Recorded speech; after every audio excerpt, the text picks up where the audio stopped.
the grace that hid inside the dust.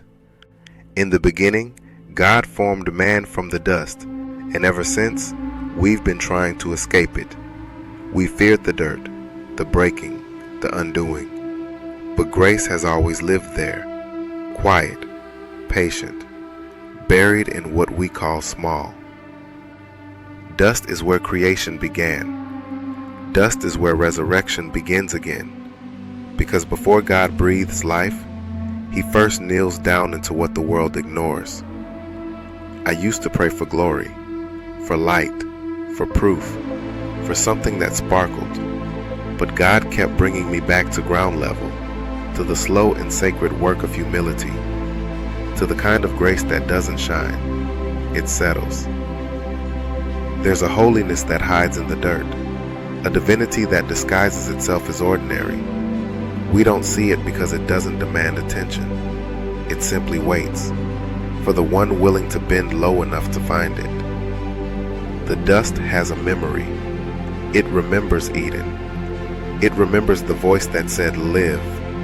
And when we feel most broken, most unworthy, the same voice speaks again. I can use this. We think grace only descends from heaven, but sometimes it rises from the ground, from mistakes that became miracles, from weakness that became wisdom, from tears that turned into truth. When I fell apart, I thought it was the end, but it was only the beginning of recognition that God can build even from ruins, that He writes psalms in the dust we try to sweep away. The dust is not the evidence of your failure. It's the material of your making. It's what God uses when everything else is gone. He doesn't need perfection. He needs permission. And the dust has always been willing. I've seen grace in the unlikeliest places, in the quiet after a storm, in the breath that survived the breaking, in the soil of disappointment that still gives birth to hope. Grace doesn't avoid the ground. It grows from it. Every time you kneel to pray, you're returning to the dust.